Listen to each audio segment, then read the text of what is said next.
All right, next game, Robbie Earle, is Burnley 0, Arsenal 5. Goals from Martin Odegaard, a penalty from Bukayo Saka, then a Trossard goal, then a Havertz goal. Was there another Saka goal? There's a Saka goal in the 47th minute as well. Two Sakas goal, yeah. One penalty and one nice finish. Arsenal, are they about as flipping in a purple patch, or about as confident, about as ruthless, about as good as they can be at the moment? Purring, mate. Absolutely purring. Beautiful football. And I want to go to your point of... I was thinking probably along the lines that you talked, with Man City, and you're saying, City's football and great, but maybe there's a little lack of consciousness on the defending. Yeah. Let's talk about Arsenal. Best defensive record in the league. Not that. I'm putting this line out, Mustoe, in terms of Arsenal. The most controlling football in the Premier League in terms of when they have it, what they do, and how they get the goals and get into the attacking third. But how they stop the opposition getting looks at their goals is incredible. If you look at their numbers, their shots on target against, the XG against kind of number, it's incredible how well they do and stop the opposition, mate. And the goals are flowing. I think it's 21 goals in the last 5 Premier League games, 5 straight wins since the turn of the year. I was watching this game and I had a flashback of and I don't know, probably 2 of my faves of the Premier League era, the Sean Dyche Burnley and the Arsene Wenger Arsenal. And it was like, Sean Dyche used to beat them up, didn't they? They used to go to Turf Moor and they used to beat up Arsenal. And I'm looking at Mikel Arteta's Arsenal. I know it's Vincent Kompany's Burnley now, but one, nobody beats them up, mate, physically. They don't get beaten up anymore. 2, their football is so good that they were on another planet to this Burnley team who want to play football. And 3, there feels like there's a more maturity to this group. There's an understanding. The goals are coming from different sources that we've talked about that's going to be so important because they haven't got the Haaland, they haven't got the 20-goal a season striker. That, you know what, purring right now is important, but maintaining, their form through now to the end of the season is going to be the key to it. And if they can keep anything like the belief and confidence, mate, they've got to have a chance. I think we've got a fantastic title race, Rob. And I know we've said this before, and we have 3 really good sides that are I know it was a little bit of an off day for City, but are really in great form. Not a ton of injuries on each of these clubs. Yeah. Wherever you look, you can make an argument for City, you can make an argument for Liverpool, you can absolutely make an argument for Arsenal. William Saliba, Declan Rice, Gabriel. If you want a triangle of strength, it's right there. The goalkeeper's more comfortable now. You've got the set pieces from Gabriel's got 4 Premier League goals. We know they've got 16 goals in set pieces, more than anybody else in the Premier League. We know that Kai Havertz is starting to be more influential. Scored a really nice goal. Rob comes inside. Go on, Kai.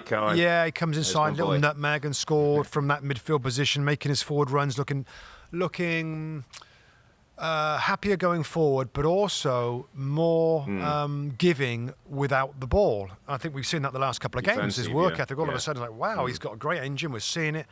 That's handy. That's useful to have if it isn't going to be a goal scoring day, that you add other things as well. Wide players who look like they're in form again. Saka's got 10 Premier League goals now, hasn't he? More than that, 12 Premier League goals now, isn't it? More 12 Premier League goals. Martinez looking confident. Trossard, I love him. Gets his goal. I always think it's important for him to get goals, Rob, when he can, because he's quite an easy player to bring out. Let's go for Jesus. Let's go for maybe Nketiah. I think he's starting to make the position his own. And I'm pretty sure I said this last year, that Trossard should have stayed in the team when he had a little run. He did well. He came out again. Jesus was fit again, played in the side. And it kind of fell away a little bit. So I really hope Trossard starts as that false 9. He's absolutely the best at Arsenal at doing it. One of the best in the league at doing it, Rob, in terms of linking play, but also being effective in scoring and creating as well. So, Arsenal right now are a good story. His numbers are good, aren't they? Yeah. Trossard's numbers are good. 7 goals, 1 assist as well. Second top to Saka, and then like the Havertz. You've got Martinelli, you've got Odegaard on 5. So the numbers are starting to come together, Rob. Enough of them. Just a little point as well.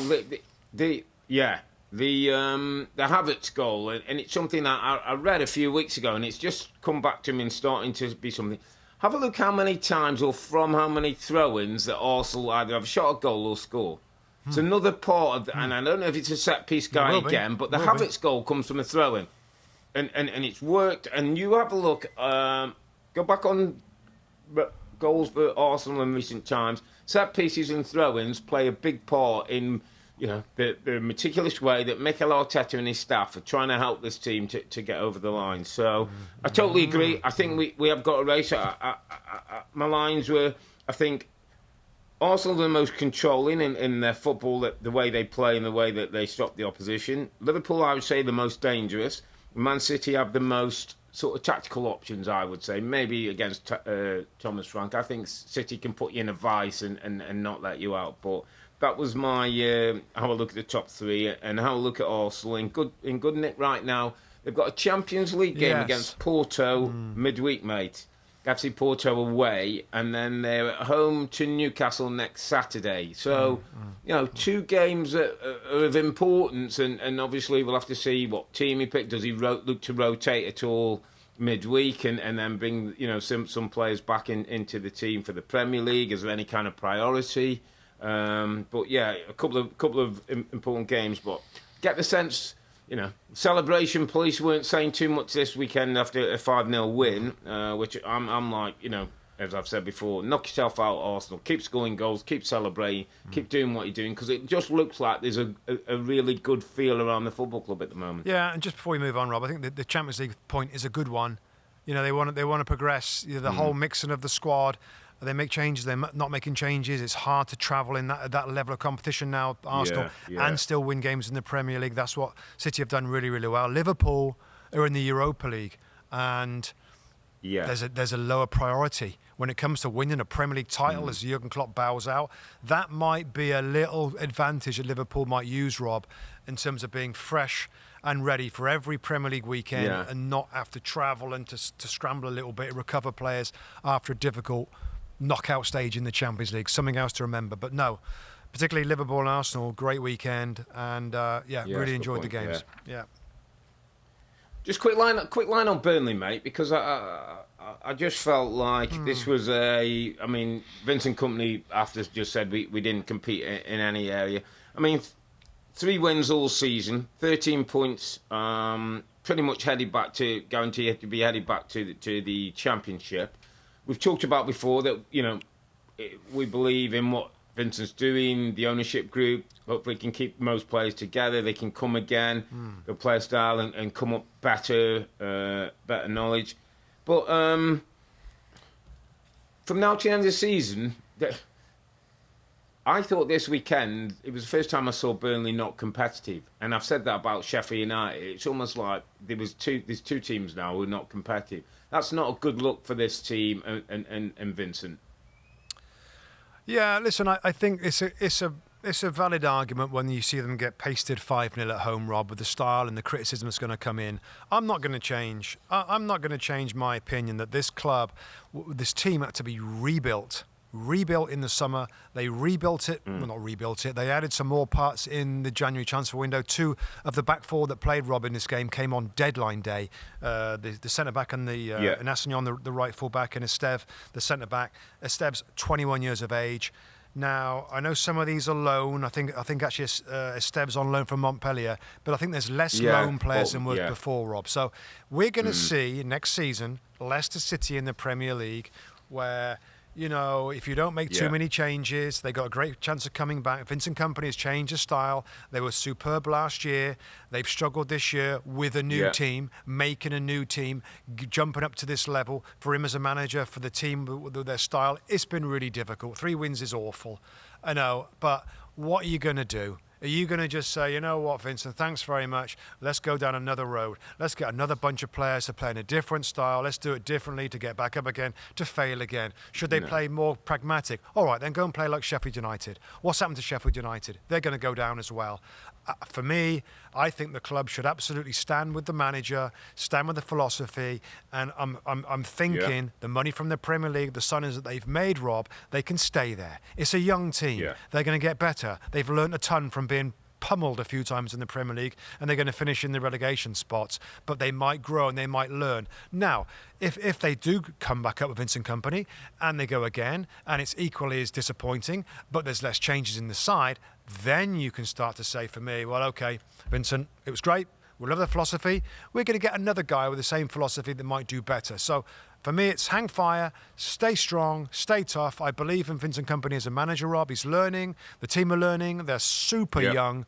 And it's been a painful season, but not one that you blow it all up and go for something different because it doesn't work. And I don't know, I'll leave you with the last word on this, Rob. You know a little bit about the ownership of this football club. Do you think that Alan Pace and those guys will have my kind of opinion, or they will like, well, you know what, we're going to go on to the next guy with his ideas and maybe some different players? What do you think? I think they're well more settled. Have got a longer-term vision of what this club is and where it should be. And coming up was absolutely brilliant. But I think they'll go down. There'll be no fire sales. They'll hang on to I believe, most of their younger players, and they'll give Vincent the chance. He's done it once to get out of the Premiership and then come up and maybe address it a little bit differently. Maybe spend a little bit more money in a couple of areas, Rob. More some experience, and they've learned maybe from the lessons. So we've talked in the past about Stevie G and Frank Lampard needed to learn the trade. This is Vincent learning his trade, and I'm sure he'll be given the chance to bring Burnley back up again, as it looks like they're going to go down. Hi there, I'm Rebecca Lowe, studio host for NBC's coverage of the Premier League. Don't forget to hit subscribe to watch more videos all season long. And for even more Premier League content, from original series to live matches, head over to Peacock. And be sure to tune in for Premier League mornings every weekend on USA Network and on Peacock. We will see you there.